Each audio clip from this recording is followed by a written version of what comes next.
आपको याद होगा कुछ लोग पहले पूछते थे, पार्लियामेंट में खड़े होकर के पूछते थे और अपने आप को बहुत विद्वान मानने वाले लोग पूछते थे। सरस्वती जब बुद्धि बांट रही थी तो वो रास्ते में पहले ही खड़े थे।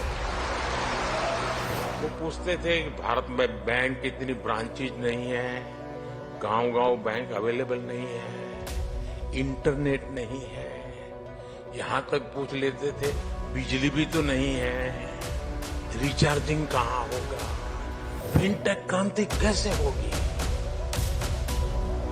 ये पूछा जाता था और मुझ जैसे एक चाय वाले को पूछा जाता था।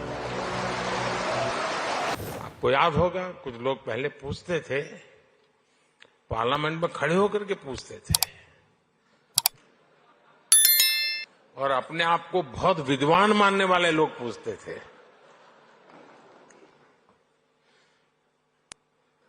सरस्वती जब बुद्धि बांट रही थी तो वो रास्ते में पहले ही खड़े थे।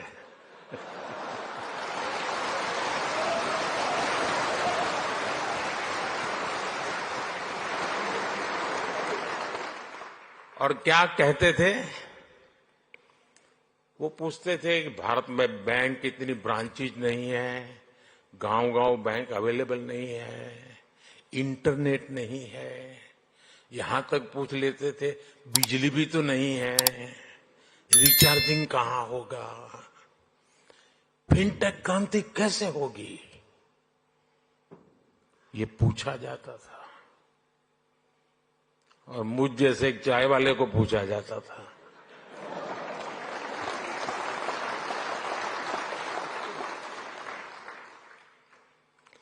लेकिन आज देखिए, एक दशक में ही भारत में ब्रॉडबैंड यूजर 60 मिलियन यानी 6 करोड़ से बढ़कर 940 मिलियन यानी करीब 94 करोड़ हो गए।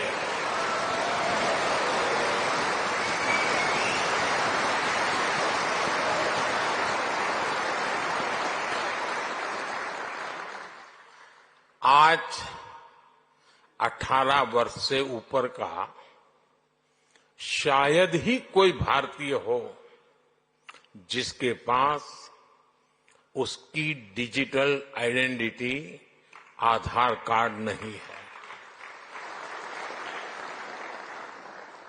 आज 530 मिलियन यानी 53 करोड़ से अधिक लोगों के पास